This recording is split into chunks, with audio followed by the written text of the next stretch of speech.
Be be صاحبہ کو جس وقت گرفتار کیا گیا تو اس وقت بشرا بی بی صاحبہ کی صحت بالکل ٹھیک تھی، نہ ان کو کوئی معدے کا کوئی پرابلم تھا،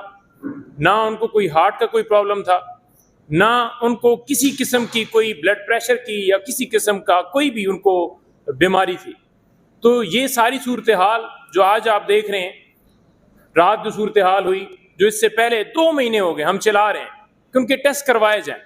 اس لیے لیٹ کیے گئے کہ وہ جو زہر کا اثر ہے وہ اندر سے زائل ہو۔ اور رات کی جو صورتحال ہوئی اس کے حوالے سے میں بتانا چاہوں گا کہ رات کو بغیر اطلاع کے ایمبولینس بیمار ڈاکٹرز وہاں پر پہنچے، ہمیں کوئی نہیں بتایا گیا، ان کی فیملی کو کوئی نہیں بتایا گیا، جو کہ ان کا حق تھا بتانا کہ ان کی طبیعت خراب ہے۔ اور بعد میں ہمیں ایک سورس سے پتہ چلا کہ دن میں ان کو بہت زیادہ تکلیف تھی لیفٹ سائڈ جو ہے وہ سینے میں، اور اس وجہ سے دن کو ڈاکٹرز کی ٹیم تھی، 2 لیڈی ڈاکٹرز تھیں یا 3، وہ گئے وہاں پر، انہوں نے ان کا چیک اپ کیا، اور اس کے بعد جو بھی انہوں نے میڈیسن دی شاید اس کے اوپر انہیں آرام نہیں آیا، تو لہٰذا ان کی تکلیف بڑھی، جس کی وجہ سے رات کو دوبارہ ڈاکٹرز کی ٹیم وہاں پر گئی، اور دوبارہ وہاں پر انہوں نے جا کر جو بھی چیک اپ کیا، جو بھی میڈیسن دی، ہمارا حق تھا، ان کی فیملی کا حق تھا کہ بتایا جاتا، لیکن وہاں سے گاڑی روکنے کی ہم نے کوشش کی کہ ڈاکٹرز بتائیں، وہ گاڑی روک کے ہمیں پتہ چلے، لیکن انہوں نے گاڑی ٹکر مار کے وہاں بھگا کر لے کر نکل گیا اور ہمیں کوئی انفارمیشن نہیں دی۔ ابھی تک ہمیں کوئی انہوں نے انفارمیشن نہیں دی کہ ان کی صحت کے حوالے سے کیا کل ایسی صورتحال پیش آئی۔ اس میں آپ کو بتانا چاہوں کہ دیکھیں، پمز ہاسپٹل کی طرف سے ایک وہ اعلامیہ کہتے ہیں یا ان کا بیان ہے، وہ ایک جاری کیا گیا ہے۔ اس بیان کے اندر وہ کہتے ہیں جی کہ ان کی طرف سے ہمیں یہ چیسٹ کے حوالے سے پین اور اس کے ساتھ ساتھ معدے کے حوالے سے انہوں نے جلن کے حوالے سے ہمیں شکایت کی، جس کے اوپر ہم جا کر گئے ہیں اور ہم نے بہتر لائف سٹائل اور معدے کے حوالے سے کچھ ٹیسٹ اور اچھا کھانا جو ہے وہ تجویز کیا ہے۔ آپ اس چیز سے اندازہ لگا لیں کہ ہم جو باتیں کر رہے ہیں وہ باتیں انہوں نے تسلیم کر لی، ہم جو کہہ رہے ہیں وہ انہوں نے تسلیم کر لی کہ واقعی ان کی طبیعت جو ہے خراب تھی اور وہ یہ شکایات کر رہی تھیں۔ لیکن اس کے بعد آپ دیکھیں کہ جو لوگ، جن لوگوں نے گرفتار کیا ہو، جن لوگوں نے کیسز بنائے ہو، ان کی کسٹڈی کے اندر کس طرح سے علاج جو ہے وہ ٹھیک ہو سکتا ہے۔ ہم فی الفور مطالبہ کرتے ہیں، ہم فی الفور کہتے ہیں کہ پرائیویٹ ہاسپٹل شوکت خانم ہاسپٹل سے ان کا ٹریٹمنٹ کروایا جائے اور ان کے ڈاکٹر کی جو ہے سرپرستی میں وہ ان کا علاج کروایا جائے، اور جن لوگوں نے زہر دیا ہے ان کی نشاندہی کر کے ان کے خلاف کارروائی کا ہم مطالبہ کرتے ہیں۔ Thank you. پنجوتا لوگوں کے ذریعے کچھ پتہ چلا تھا کہ ایک ایمبولینس آئی ہے اور وہ کافی دیر تک بنی گلہ کے اندر رہی ہے اور اس کے بعد وہ تیزی سے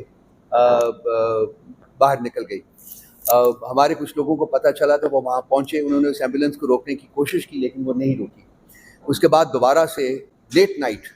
ایک اور ایمبولینس جو ہے وہ آئی، اس وقت تک ہمارے لوگ بھی وہاں پہنچ چکے ہوئے تھے، اور وہاں سے بھی ہم لوگوں نے انہوں نے انفارمیشن لینے کی کوشش کی کہ کیا ہوا ہے، کیا پرابلمس ہیں، کیوں نہیں آپ ہمیں بتا رہے۔ ان کی فیملی کے جو لوگ تھے ان کو بھی آگاہ کیا گیا، وہ بھی آبویسلی کنسرن تھے جہاں جہاں بھی وہ تھے، لیکن غیر انسانیت کا عالم یہ ہے کہ انہوں نے کسی فیملی ممبر کو یا کسی پارٹی ممبر کو کسی قسم کی کوئی بریفنگ دینے سے اعتراض کیا، اور وہ اس کو اوائڈ کرتے رہے، بیکاز جیسا کہ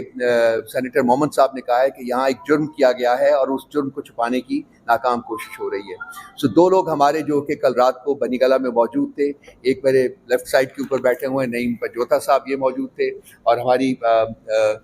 لیڈیز کی پریزیڈنٹ جو ہے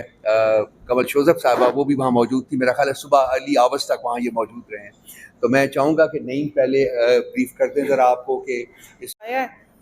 بشرا بی بی کی جو سچویشن ہے اس کے حوالے سے میں کچھ تھوڑی سی اور بھی بات کروں گی، کیونکہ موجودہ ٹائم میں رجیم چینج کے بعد آپ نے پاکستان میں یہ روایت پڑتی دیکھی ہے کہ خواتین کی ٹارگٹنگ کس طرح کی جاتی ہے۔ میں صرف یہ ہائی لائٹ کرنا چاہتی ہوں کہ یہ سب کچھ کیا کیوں جا رہا ہے۔ میں دعوے سے کہہ رہی ہوں کہ آپ میں سے کسی نے بشرا بی بی کو کبھی ٹویٹر پہ نہیں دیکھا، کسی اور سوشل میڈیا کے فورم پہ نہیں دیکھا،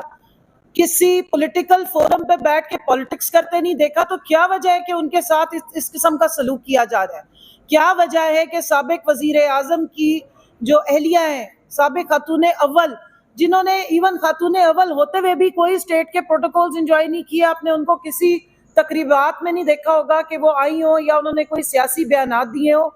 اور ان کے ساتھ ساتھ آپ یہ دیکھیں کہ باقی خواتین بھی, دیگر خواتین بھی, ہمارے جو چیئرمین ہیں ان کی بہنیں بھی,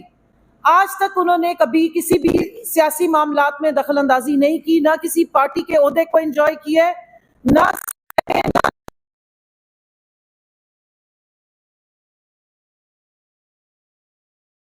سے کوئی پانی تک نہیں اتارا جا رہا. اتنی ٹارچر کرنا, اتنا تکلیف دینا, یہ سوائے اس کے کہ کوئی نیچ دشمن ہی کر سکتا ہے کہ گھر کی عورتوں کو اس طریقے سے ٹارگٹ کیا جائے. گھر کی پردے دار خاتون کو آپ سیاست میں گھسیٹے. پہلے عدت جیسے گھٹیا شرمناک کیسز میں ان کو نامینیٹ کیا گیا, اور ان کیسز کی کیا حقیقت ہے؟ ان کیسز کی حقیقت سابق انٹیریئر منسٹر نے بڑے کھل کے بتا دی ہے, جس کے دور میں یہ کیسز بنتے رہے, جو رانا ثناء اللہ کے دور میں جن میں یہ کیسز بنتے رہے, جس وقت یہ پھپکیاں کسی جاتی تھیں,